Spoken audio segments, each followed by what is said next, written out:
Hi guys, it's Akash from TechZ. This episode we do not have Shreeman because he had to take off for some personal reasons. And so for today's topic about electric cars, I have Zane with me. Yo, what's good? So today we're going to be talking about some. We're going to talk about three specific models of electric cars, specifically the Tesla Model S, the Lucid Air, and the Porsche Taycan. So let's start off by talking about the popularity of electric cars and why we think they're the future. Zane, what do you think? Okay, so starting off with the history of the electric cars per se, the first real important electric cars weren't actually electric. The first main things that we talked about in the world were hybrids. So a lot of companies first came out with hybrid cars, which were a electric and gasoline hybrid, which promised better fuel economy as the engine didn't have to work in places where it wasn't as good and electric power could take it in that place.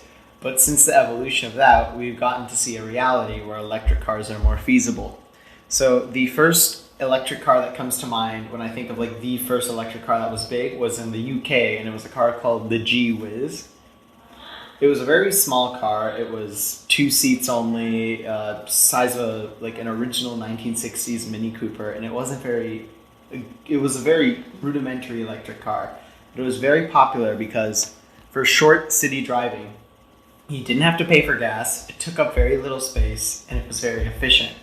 And I think that was the first selling point for electric cars. If you didn't go very far, they were very efficient, very small, compact, and they were easy to use. They weren't meant for the people who had long haul routes to take. They were meant for the people that had very short distances to go, and the electric cars first sought that need really well.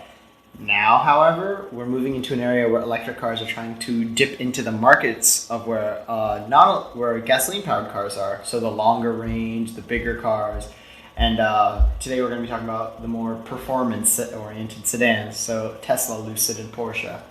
So I think Akash is going to go into. We're going to start talking about the differences amongst these three different manufacturers and what's their token thing that each manufacturer is doing to make it appeal to customers. Right, and I think the main thing that people would look for in an electric car is range, of course, but that's the big difference between an electric car and a gas car. Gas cars can be filled up instantly in a matter of minutes, and electric cars are making their way toward that benchmark, but it's how fast you can get charge into your car and how long that charge can stay there over however long you drive.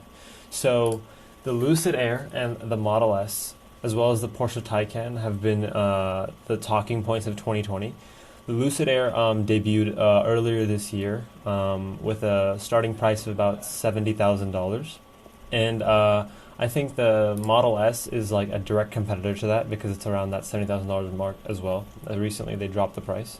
The Porsche Taycan, it's being only offered in the Taycan 4S models, which is the all-wheel drive, but I think it should come down in price as they start to introduce lower spec models. And the range on these are estimated at about 408 miles for the Lucid Air and around 402 miles for the Tesla Model S for long range. So it's very close competition. But one thing to note out, in my opinion, is that Lucid says they're getting that kind of range. In reality, Lucid hasn't sold the car to market yet, whereas Tesla and Porsche have. So Lucid's the numbers Lucid puts up should be taken with a grain of salt. And one thing I wanted to point out is a lot of these brands tout their full range capabilities, like 300, 400 miles. In practice, however, the experience I have with electric cars is Tesla. Tesla recommends that you do not charge your car up all the way unless you need the extra range to preserve the batteries. A lot of the theme around electric cars is what can we do to make these batteries better? For example, Tesla's moving away from its current manufacturing style of batteries to a newer kind that announced in Battery Day. And to combat that and the problems with batteries, which I'll get into later, they are devising their own fast charging network and their own methods to handling their own batteries to make them last as long as possible. But these higher range numbers that you see quoted by manufacturers, you never actually get to see them. And the thing is, when you think about range with a gas car, you think, oh, how long do I have to go without filling up my tank again? Whereas with an electric car, whenever you're at home, you're pretty much recharging your car. So that range number per se is really tossed up. But take Lucid with a grain of salt for now. But in my opinion, Tesla is way ahead of anyone when it comes to that sheer amount of usable battery. Right, and the infrastructure that Tesla's built up over the years with their supercharging network all over the world is something that Lucid cannot rival at this moment. And yes, also we should probably take the specs that Lucid say that they're going to achieve, because all we have right now are the press release information that they've released to the public and the reporters and such. So, yeah. Okay, and then another thing is, so if you didn't know, so electric cars companies are in a very risky spot per se, because a lot of these founding fathers of gas cars, like the car companies that we have seen for hundreds of years at this point, are starting to move into the electric car market. And these standalone electric brands, which came up out of nowhere, are struggling to survive. For example, Tesla has gotten so much demand for their cars that quality control in their plants has been reported to go down by a large amount with the release of the Model Y. An example of this was one of the cooling ducts in the Model Y that helped cooling go around was held up by plywood when it should have been something like aluminum. And this got people very concerned. There was even a case recently where people were driving around their Model Y on the highway and the roof had detached itself from the car and flown off. And they were touting, oh, Tesla, we never knew you made a convertible SUV, except you missed the convertible part. So there's definitely problems with all of this. And another thing that's a big problem for these electric car brands is battery aging. As you know with your cell phone, like if you have an iPhone, the more you charge your phone and the more you use it, you notice your battery life starts to die out. And this is because the way your battery works is that it is a sheet of lithium, and it's covered in this like fluid type thing that's called an electrolyte. And what happens is there's cathodes and anodes in your battery, and they pass electricity through ions through them. And that movement of electricity, these charged ions, is electricity, which is the movement of electrons. But there's a problem where as you move electricity back and forth, these little like trees start to grow on the surface of your batteries, and they're called dendrites, and they take up usable space. That taking up a space reduces your total capacity, and batteries thus age. And all the companies are fighting this aging method. Tesla so far has been one of the significant, has the most breakthroughs in the way that instead of using a large battery, they use thousands of tiny ones in every car, and the way they charge their batteries is different, and hence why they tell you not to fill up your car all the way, because the more you cycle that battery, the more of those dangerous little dendrites, is what they're called, form, taking up your capacity.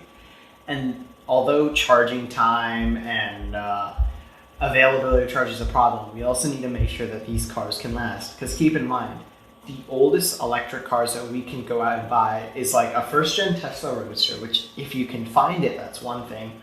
And then those get extensive maintenance all the time. And then another thing, that electric car that's popular and old is a Nissan Leaf, and those had very small capacities to start with. So just thinking about all these electric cars, there's a bunch of problems, but you might think now these electric cars don't seem all that worth it, but there are a lot of plus points to them, and I think Akash can tell you about them. Yeah, and the main thing is a lot of manufacturers have taken a different approach to this battery health issue. Like, for example, the Chevrolet Bolt. They had a small-ish battery with a range of about 200 miles if you they let you fully charge the battery.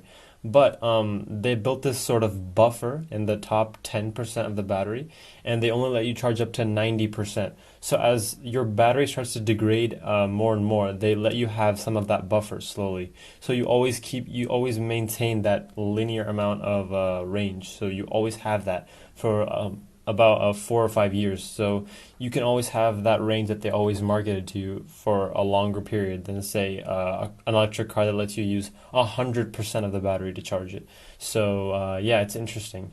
And also, yeah, about Tesla's build quality. They've been touted by JD Power Initial Quality as lowest in about 32 brands. So they want to make as many vehicles as fast as possible, but I think they've fallen apart in build quality wise, and I think that's what makes them not appeal to a luxury car customer. So it's interesting to see what they're going to do to combat the competition from Porsche and Lucid here.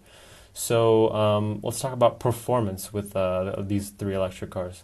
So Lucid has a reported horsepower of a maximum horsepower of 1,080 horsepower, which is just insane. And the Model S performance, I think it has a 800, I think, but I think they're going to release a Plaid edition, which is going to have somewhere close to 1,100 horsepower. And the Taycan is going to have about 750 horsepower with the Turbo S model.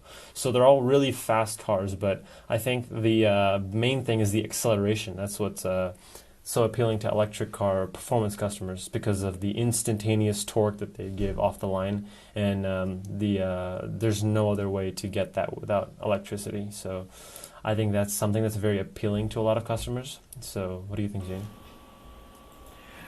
So the performance is nothing short of awesome. So I've driven a Model 3. It was an extended range, not a dual motor, none of that.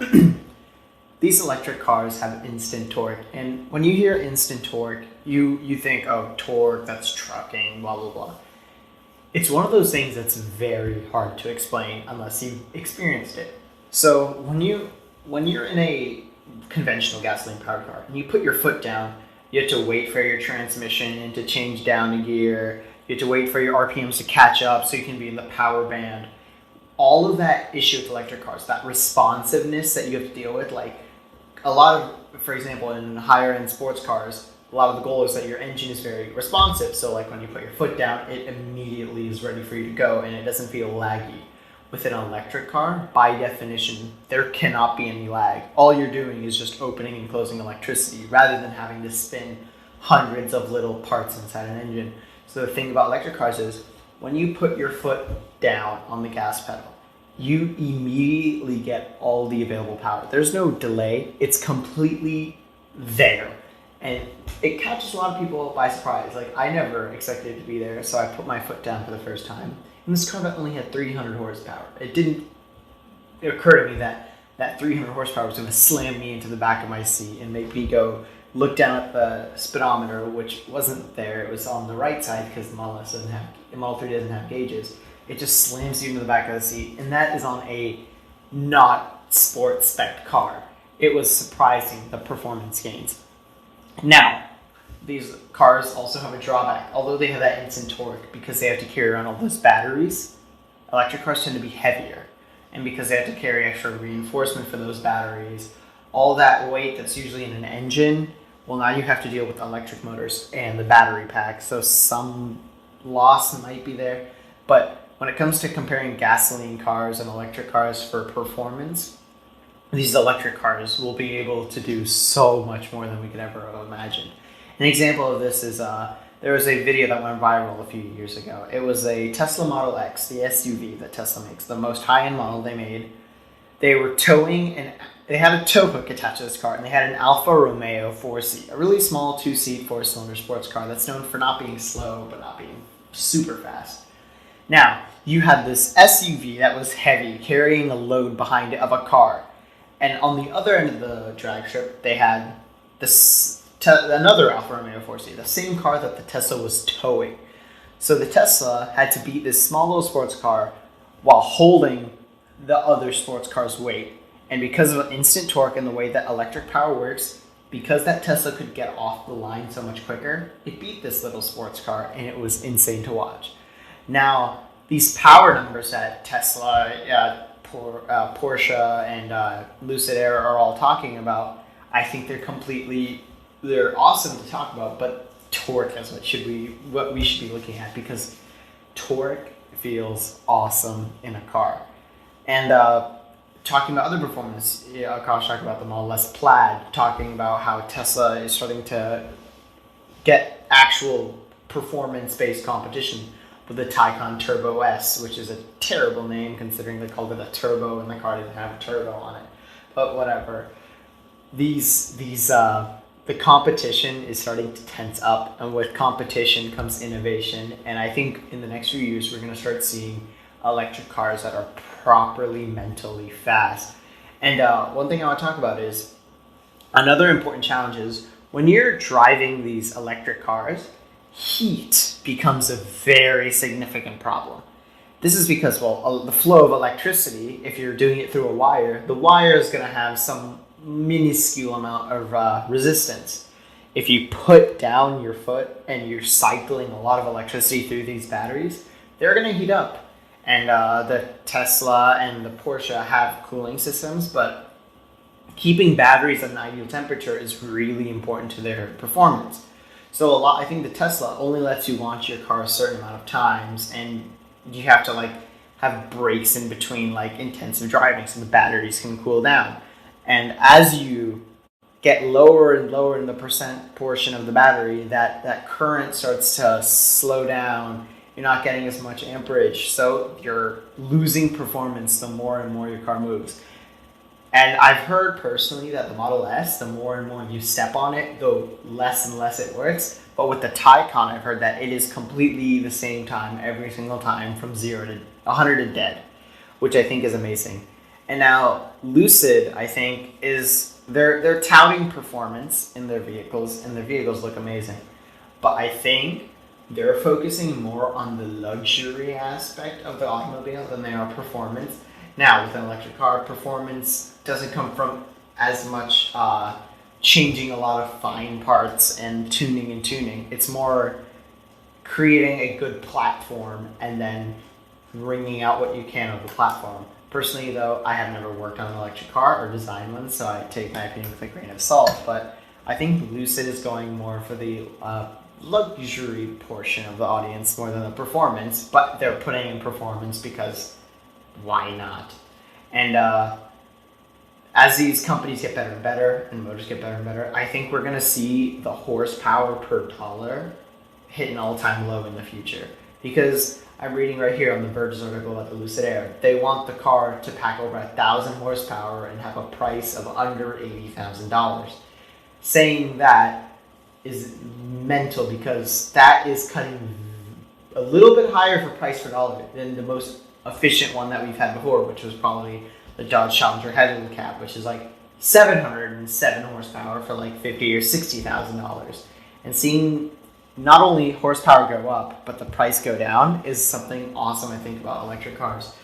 And one thing that I hear a lot about electric cars is that, from car guys especially, there's no noise, there's no revving, there's no gears. This car feels not very engaging. And to a degree, they're right. But when you drive an electric car, the noises that you don't hear from an engine come from other places. So you can hear your chassis creaking. You can hear the wind rushing around your car. You can hear your electric motor spinning. It's quieter, but it's not pin drop quiet. It is a different experience that is one to experience on its own. And I think performance getting better and the price coming down and just the experience of electric cars becoming more widespread, I think that's awesome. But we're talking a lot about performance, but electric cars, number one advantage is you don't have to pay for gas and you're not polluting the environment by doing so.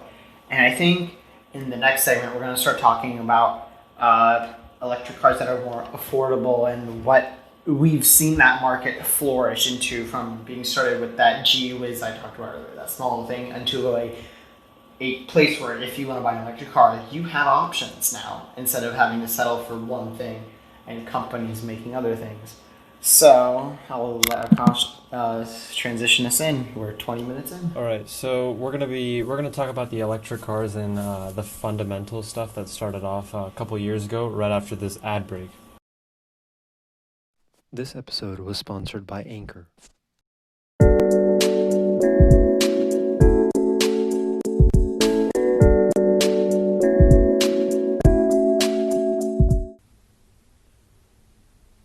and we're back. So we all know how we all recognize Tesla as being the leader of electric cars, but in the more affordable segment, it's the Nissan Leaf that's been dominating family households and uh, soccer trips and grocery runs for the better part of the past 7 years. So I think it's only come down to one thing, and that thing is price. Electric cars aren't cheap to make because the battery tech and the fact that the manufacturer wants to make it as futuristic as possible and make it stand out from the other competition.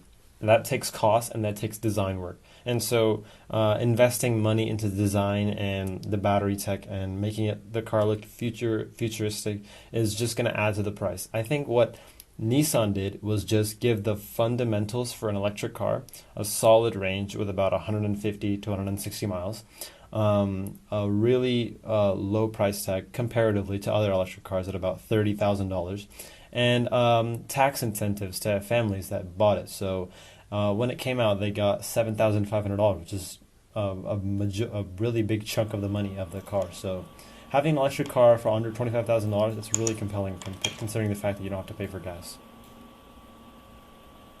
Yeah, I think that too. And one thing I want to know is the Nissan Leaf was very appetizing because it was not only very cheap, but the reason it was cheap is because that range was pitiful. The range of the original Nissan Leaf was hovering around 70 miles, if I remember correctly. That is not far relative to literally any other car. 70 miles might sound like a lot in theory, but like having to charge and very slowly charge at that every like 70 miles, which like if you do, let's say you go to the store and you go to work is 5 miles away, to and from that's 10, go to the grocery store, that's 2 miles away. You're charging your car every 2 or 3 days. And I mean, you're going to have to basically be tethered to your powering cord whenever you're using the Leaf. And I think the Leaf's tax write-off was a big part of what sold it. Like, you could buy a new Leaf and get $5,000 back, but now that tax reduction has been shrunk down a fair size amount.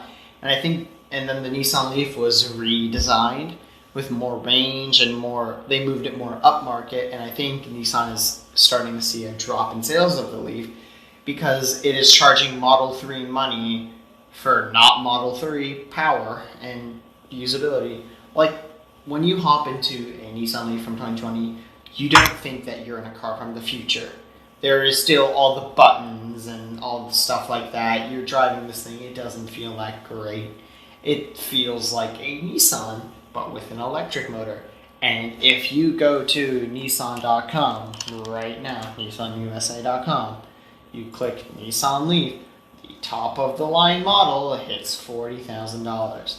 And to me, hearing that a Nissan Leaf can cost up to $44,000 starting at its max point is ridiculous. And who would buy that with a Model 3 being an option? And now, the cheapest Leaf is $31,000, which is expensive. And now Nissan touts you can get it for as low as $24,000. But that is the range where the Model 3 dominates. And on Tesla's Battery Day, they announced that they're making a new car targeted for the $25,000 market. And I think once Tesla gets that car out and it doesn't suck, the Leaf has to Right, go. And yeah, I think the Leaf's Leaf- days are numbered because Numbered. right, and yeah, because when you step into the Leaf, it doesn't feel like you're in an electric car. It feels you're just in a rebadged Nissan or Versa or something, and the fact that you've spent $30,000, which is actually a significant amount of money for a car, and you're stuck with hard plastic around your interior. A small little crappy compact hatchback looking thing, and just because it has electric range but not that much at that means that you're compromising pretty much everywhere. So there's not a lot of upside to the Nissan Leaf. And while it may have been the stepping stone for Tesla to start launching more regular models and appeal to more and more people, I think the Nissan Leaf was just only that, just a preliminary step into an electric car domination in the future. Hmm. And one thing I wanted to add on is if that market where Nissan is trying to push the Leaf, now these luxury car makers, BMW, Volkswagen, Audi, they're starting to fill in that electric car mid-range gap. So when I think of the ability that, hey, I can go buy a Nissan Leaf right now, I remember Volkswagen has a Golf that is electric, and the Golf looks much better than the Leaf and has a much more modern interior and much more modern everything. Audi's going to start coming out with their e-tron cars. So a few years ago, they had the R8 e-tron that was just a stunt, but now there's going to be an Audi e-tron saloon and a wagon, and Audi's going to start hitting it there. Chevy's got the Volt and the Bolt and their electric car line, and everything in that little market down there is starting to get saturated. And because of this, the Leaf has nowhere to go except for up. And if it doesn't go up, no one's going to buy it. Because everyone's starting to get on the electric car bandwagon. People who started late, like Ford, have thrown names like Mustang at their electric car in order to inspire more people to buy it, because it's a Mustang, right? It's you're getting into a sports car looking SUV, which is all the craze these days. People like BMW are starting to get in the full electric car with their upcoming iCar. So it's starting to dominate, and I think the Leaf was just not. It's not there yet unless they do something revolutionary, which is highly unlikely because Nissan is starting to dwindle in terms of money to put towards revolutionizing one of their models. So let's talk about where Tesla started and how other cars are picking up on missed opportunities that Tesla provided for them. So, Okay. Oh, wait, do you want to? I have the perfect idea for this. Okay. Tesla's market strategy was pretty smart. The way that Tesla started selling cars was quite important. So Tesla did something where they wanted to be able to scale up their manufacturing. So the way Tesla did it is they started off by selling, at first, a car that was mostly already developed, but then they changed a good portion of it so that it matches their needs, which was the original Tesla Roadster. Now, because of Tesla's size, they made it a really niche car on purpose. And this was because they didn't want to have to stress themselves over making a bunch of cars. So they bought chassis from Lotus, which was, I believe, was the Lotus Exige that they bought it off of. They put their engines in it and their infotainment and blah, blah, blah, and they sold it as the Tesla Roadster. And they just passed it on, and they made enough money off of the Roadster to start funding development of the Model S. And now when the Model S came out, it was a very expensive car. And that was because that expensive price tag would deter a lot of people from buying the car, except for the much more wealthy crowd, which there were a lot less of. So they could start selling more cars, but since the cars were price capped, and they were sealed off from a good portion of people, a lot less people bought them, so they weren't stressed by manufacturing. And because they sold the more higher-end cars, the markup rate of each car was a lot higher. It's because to be profitable, they didn't have to sell as many cars with a thin profit. They could sell a lot less cars for a fatter profit, and that worked out in their favor.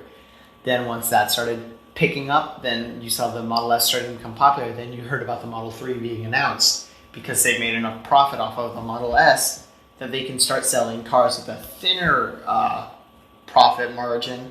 And once they did that, they started building a lot more cars. And I think Tesla started building the Model 3 and Model Y way too early because, as you can see now, they were not ready for all of that demand, and they have lost quality control. And I think a lot of brands thought of electric cars as the cheap option for people who cannot afford gas. They thought, oh, electric cars, those are for people who are a little more like small. They're small car, not very luxurious, blah, blah, blah.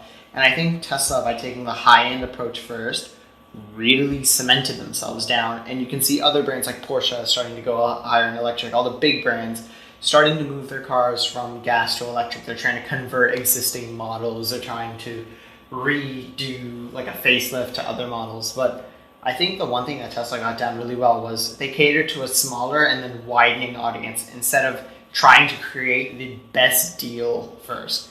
They sold off the idea of innovation first, and then they had their distinct hype factors. So the idea that Teslas could drive themselves sounds outrageous and amazing, but the automatic cruise control in most cars does the same thing a little bit worse. But the way Tesla markets autopilot really makes people want to buy their cars, and Elon Musk himself is a selling point to the company. He is an awesome dude who's constantly making changes to the car.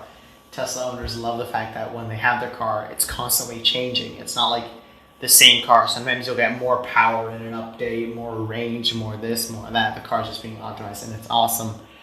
But I think other brands are old. They're expected that people come in, drive their car to the dealer, get it fixed. That Tesla's taking a more software-y approach to their cars. That brands are starting to realize, oh, we have not invested at all in technology. And the Tesla's so much more technologically advanced than our car. We're going to start doing that. And now you can see brands slowly scrambling for that same piece of the electronic pie that Tesla's got. And I was going to ask, what do you think of other companies responding to Tesla? Right, and I think it's a lot of what's gone wrong with Tesla and what other companies have picked up where Tesla left off was expectation, right? Tesla gave so much hope and like hype for their cars. Like I think the Tesla Model 3 was announced 2 years and it was back ordered for many months, and people that ordered one got it like 2 years later, which was insane. So they expected less than what actually happened, and so they weren't prepared, and so potential customers of the Model 3 started to look elsewhere. They started to look to car manufacturers like Porsche and BMW and Audi, and started to look toward those because they're trusted car manufacturers. They know what they're doing in terms of their car. They can put out a car. If they announce a car and it's an electric car, and they announce that they're going to release it at a certain date, it's going to come out on that date because they've made many promises before, and they had a really solid production line. So I think it's just a matter of expectation for the customers, and Tesla not being able to deliver up to that expectation, and it's just disappointment for the customers, and they've just been turned to other cars like the Porsche Taycan and the Lucid Air because the Tesla Model S isn't from a reputable car company. Tesla, at the end of the day, is a technology company that just happens to make cars. It's a software-based experience, right? Everything that happens is just software updates, and the whole car revolves around that central screen. So it's just a car chassis, a basic car chassis, and a screen, software updates, and a really good electric motor that's been putting Tesla at the forefront of the electric car market. But I don't know how long that's going to last because these competitors are looking really good with their cars, like Taycan.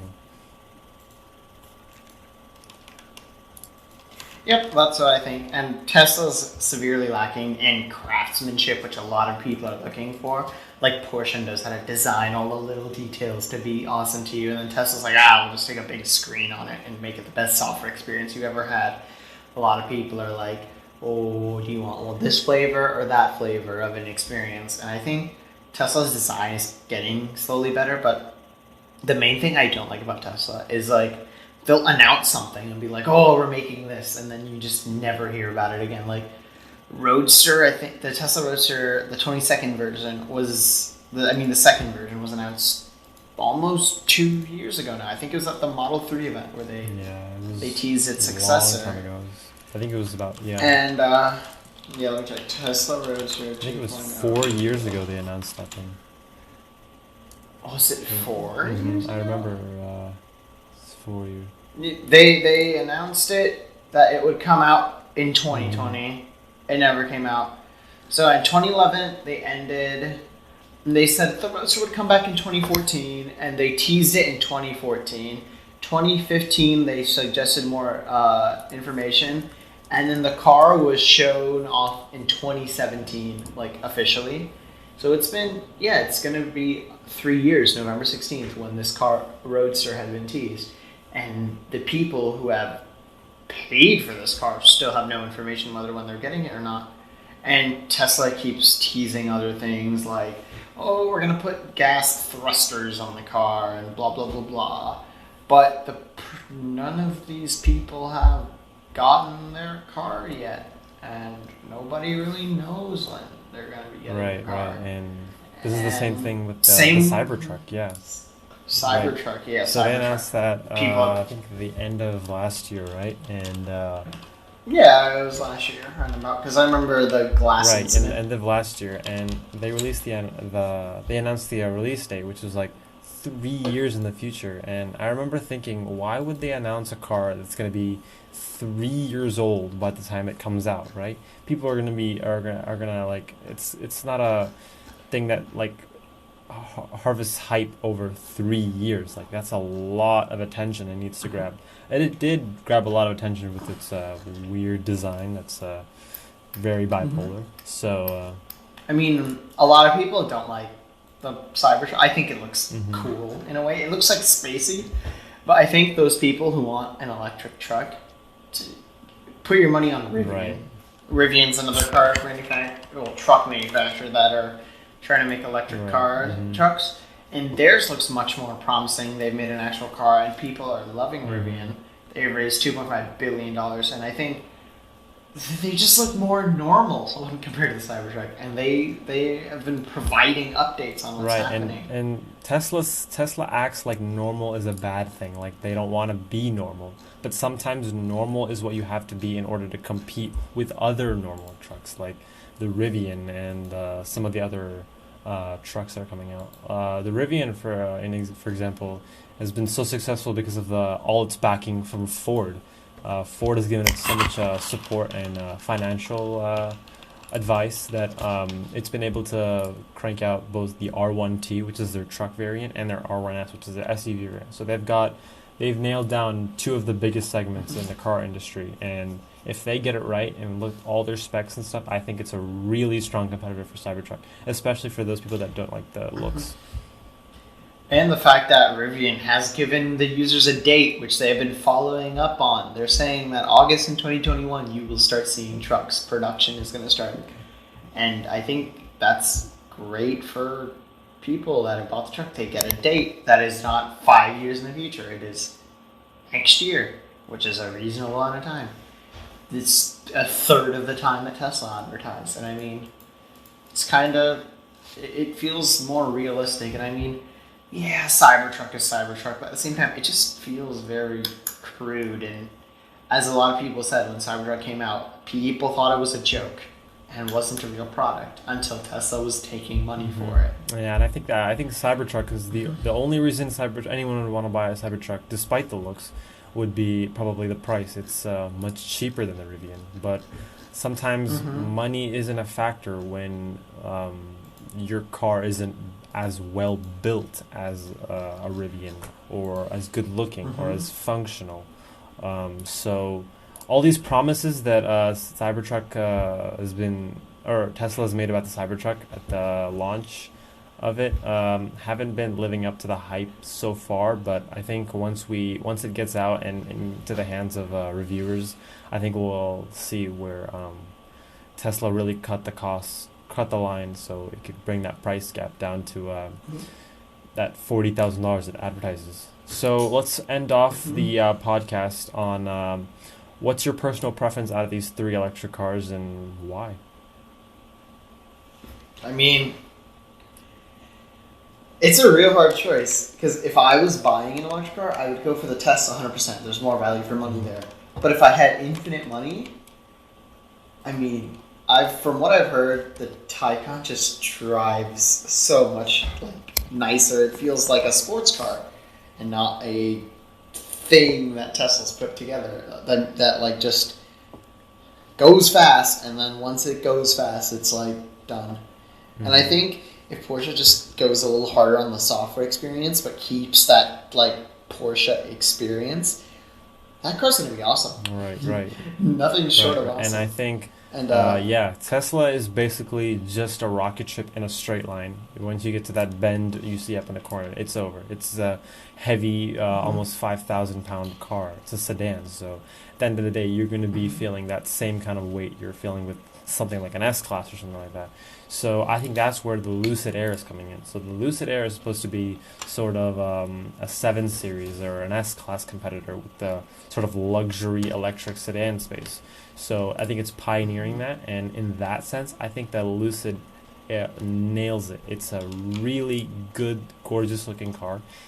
With a really, I think, meticulously crafted interior, and they've actually paid attention to design instead of just making it look like a car, which like the Model S just looks like the most basic car. So I think Lucid is trying to bring people into the future, and with this car, I think they've given a glimpse of what they think their future is. So I think my vote's going to be on the Lucid Air for um, out of these three. So that I think the Lucid Air looks the best, but like Porsche just has driving. They have like 10 something years of experience, and I don't think you can really right, top right, that. yeah, that's important to some people. The driving dynamics has been touted on the Taycan to be some of the best on any electric car. So And I mean, we have to wait until what happens with the Tesla. I mean, the Plaid edition of the Model mhm. S. Like, if that's awesome, my opinion Right, changes. because right Because, now that looks just like another power edition, and just it's just hmm going to be more of a rocket ship. So